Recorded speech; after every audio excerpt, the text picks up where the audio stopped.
আজি বিবাহ বাৰ্ষিকী মই ভাবোঁ মোৰ পত্নীৰ কাৰণে এইটো এটা ভাল গিফ্ট। মাননীয় প্ৰধানমন্ত্ৰী নৰেন্দ্ৰ মোদী ডাঙৰীয়া, মাননীয় মুখ্যমন্ত্ৰী ডক্টৰ হিমন্ত বিশ্ব শৰ্মা ডাঙৰীয়া, আমাৰ ৰাষ্ট্ৰীয় সভাপতি জে.পি. নাড্ডা ডাঙৰীয়া, মাননীয় গৃহমন্ত্ৰী অমিত শ্বাহ ডাঙৰীয়া, মাননীয় ৰাজ্যিক সভাপতি ভৱেশ কলিতা ডাঙৰীয়াকে ধৰি পেলাই ভাৰতীয় জনতা পাৰ্টি অসম গণ পৰিষদৰ সমূহ কাৰ্যকৰ্তা আৰু চামগুৰিবাসী ৰাইজৰ জাতি বৰ্ণ ধৰ্ম নিৰ্বিশেষে হিন্দু মুছলমান সকলো ৰাইজৰ চৰণত মই মোৰ কোটি কোটি প্ৰণাম জনাইছোঁ। এই জয় উন্নয়নৰ জয়, এই জয় ভাৰতীয় জনতা পাৰ্টিৰ সবকা সাথ সবকা বিকাশৰ জয়। আৰু মই পুনৰাই চামগুৰিবাসী ৰাইজক মই তেওঁলোকৰ চৰণত মই প্ৰণাম জনাইছোঁ।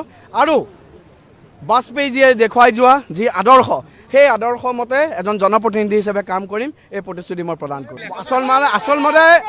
আচলমতে মই যে ভাৰতীয় জনতা পাৰ্টিৰ কাৰ্যকৰ্তা হৈছোঁ, সেইটোৱে মোৰ কাৰণে আটাইতকৈ সৌভাগ্যৰ কথা। হয়তো আগতে ভাল কাম কৰিছিলোঁ, ভাৰতীয় জনতা পাৰ্টিত কাম কৰাৰ সৌভাগ্য লাভ কৰিছোঁ। ভাৰতীয় জনতা পাৰ্টি, আমি সদায় কওঁ যে ভাৰতীয় জনতা পাৰ্টি ঈশ্বৰৰ দল। এই কাম দেশৰ কাম, জাতিৰ কাম। মই এটা কথাই ক'ম, ভাৰত মাতা কি জয়, জয় আই অসম। চাওক, মই তেখেতক এটা কথাই কওঁ, ভয় ভাবুকি মুক্ত এক চামগুৰি আমি নিৰ্মাণ কৰিম বুলি প্ৰতিশ্ৰুতি দিছিলোঁ। উন্নয়নৰ কথা কৈছিলোঁ। মই এটাই কথা, আমি ভাল চামগুৰি এখন বনাব লাগিব, ভাল সমাজ আমি নিৰ্মাণ কৰিম। মই তাত ৰকিবুল হুছেইন ডাঙৰীয়াকো অনুৰোধ জনাম যে আপুনি দীৰ্ঘদিনীয়া অভিজ্ঞতাৰে পুষ্ট, আমাক সহায় কৰক, আমাক উপদেশ দিয়ক। আপুনি এজন জ্যেষ্ঠ ৰাজনীতিবিদ। অসমৰ ৰাজনীতিয়ে, অসমৰ যুৱ প্ৰজন্মই বা অসমৰ জনতাই এজন জ্যেষ্ঠ ৰাজনীতিবিদৰ পৰা যেনেকুৱা ধৰণৰ আচৰণ আৰু ব্যৱহাৰ আশা কৰে, মই আপোনাৰ পৰা তেনেকুৱা আচৰণ ব্যৱহাৰ আশা কৰিম। আৰু মই সদায় বাৰম্বাৰ এটা কথা কৈছোঁ, মোৰ কাৰণে ডেমক্ৰেচি হৈছে demand discipline, mutual respect and tolerance. গণতন্ত্ৰত সহিষ্ণুতা লাগে, এজন আনজনৰ প্ৰতি সন্মানশীল হ'ব লাগে। মই সহিষ্ণুতাৰে সৈতে সদায় ৰাজনীতি কৰি যাম, অসম মাতৃৰ কাৰণে, ভাৰত মাতৃৰ কাৰণে কাম কৰি যাম। মাননীয় প্ৰধানমন্ত্ৰী নৰেন্দ্ৰ মোদী ডাঙৰীয়া, মাননীয় মুখ্যমন্ত্ৰী ডক্টৰ হিমন্ত বিশ্ব শৰ্মা ডাঙৰীয়াৰ যি সপোন, সেই সপোনক মই সদায় সাকাৰ কৰিবৰ কাৰণে চেষ্টা কৰি যাম।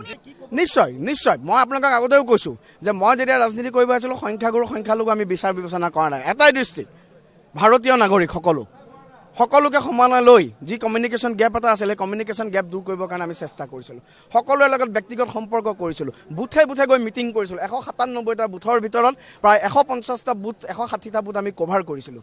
সকলোৰে লগত আমি চৌপাল বৈঠক কৰিছিলোঁ আৰু নেতৃত্বৰ আশীৰ্বাদ আছিল, নেতৃত্বৰ মাৰ্গদৰ্শন আছিল সকলোৱে। আজি আমাৰ কেইবাগৰাকী জ্যেষ্ঠ বিধায়কে আহি পেলাই চামগুৰিত তেখেতসকলে এটা পঞ্চায়ত, এজন বিধায়ক, এজন মন্ত্ৰী, এটা পঞ্চায়তৰ দায়িত্ব তেওঁলোকে প্ৰভাৰী হিচাপে থাকি কাম কৰিছিল। আপোনালোকে ভাবি চাওক, মই কি খেলিছোঁ, মোৰ কাৰণে তেওঁলোকে সকলোৱে খেলিছে। চামগুৰিবাসীৰ ৰাইজ যিসকল ইয়াত আপোনালোকে দেখিছে, ইয়াত সকলো আমাৰ কাৰ্যকৰ্তা চামগুৰিবাসীৰ ৰাইজ ইয়াত মোৰ পিছপিনে থিয় হৈ আছে। এজনে খাটোৱালত 2011 চনত পাৰ্থপ্ৰতিম হাজৰিকাক কাটিছিলে। মুজিবুৰ ৰহমান ডাঙৰীয়াকে ধৰি পেলাই আমাৰ ফখৰুদ্দিন আহমেদ ডাঙৰীয়া, বিৰাজ নন্দী ডাঙৰীয়াকে ধৰি পেলাই আমাৰ সকলো কাৰ্যকৰ্তা, মই কেইজনমানৰ খালি নাম কৈছোঁ। মই আচলতে একো কৰা নাই। চামগুৰিবাসী ভাৰতীয় জনতা পাৰ্টি অসম গণ পৰিষদৰ কাৰ্যকৰ্তাই কৰিছে। তেওঁলোকে ডিপ্লুৰঞ্জন শৰ্মা হৈ কাম কৰিছিল, তেওঁলোকে ডিপ্লুৰঞ্জন শৰ্মাৰ বাণীসমূহ লৈ গৈছিল। মই নিমিত্তেহে আছিলোঁ। আমাৰ ভাৰতীয় জনতা পাৰ্টিৰ অসম গণ পৰিষদৰ সমূহ কাৰ্যকৰ্তা, সমূহ নেতৃত্বক মই তেওঁলোকৰ চৰণত মই প্ৰণাম জনাম। মাননীয় মুখ্যমন্ত্ৰী মহোদয়, মাননীয় ৰাজ্যিক সভাপতি মহোদয়, দলৰ নেতৃত্বত যি বিশ্বাস ৰাখিছিল, মাননীয় মুখ্যমন্ত্ৰী মহোদয়ে ডেইলি 3-4বাৰকৈ খবৰ ৰাখিছিল। তেখেতৰ যিটো ভিজন আছিল, তেখেতৰ যিটো উন্নয়নৰ ভিজন আছিল, এই উন্নয়নৰ ভিজনক আৰু মই এটা কথা পুনৰাই কৈছোঁ, মোৰ এতিয়া দায়িত্ব বাঢ়িল। কাৰণ মুখ্যমন্ত্ৰী ডক্টৰ হিমন্ত বিশ্ব শৰ্মা ডাঙৰীয়াৰ যেনেকুৱা এজন ৰাজনীতিবিদ, তেওঁৰ লগত এতিয়া এজন বিধায়ক হিচাপে তেখেতৰ সপোন আমি পূৰাব লাগিব। আমাৰ দায়িত্ব বাঢ়িল, ৰাইজৰ দায়িত্ব বাঢ়িল। ৰাইজে মোৰ ওপৰত সদায় চকু ৰাখক। মই সদায় ভগৱানক এটা কথা খাটিম, যাতে অহংকাৰ শূন্য হৈ যিটো ক্ষমতা, সেই ক্ষমতাৰ মই সদায় ভগৱানক খাটো। মোৰ পৰিয়ালতো সদায় কওঁ, মোৰ মায়ে কয়, মোৰ পত্নী, সকলো কয়, আমি যাতে ক্ষমতাৰ হেৰি নহয় পেলাই এজন সাধাৰণ যুৱক হিচাপে, সাধাৰণ জনপ্ৰতিনিধি হিচাপে ৰাইজৰ মাজত থাকি ৰাইজৰ কাৰণে কাম কৰি যাব পাৰোঁ। এইটোৱে মই সদায় ভগৱান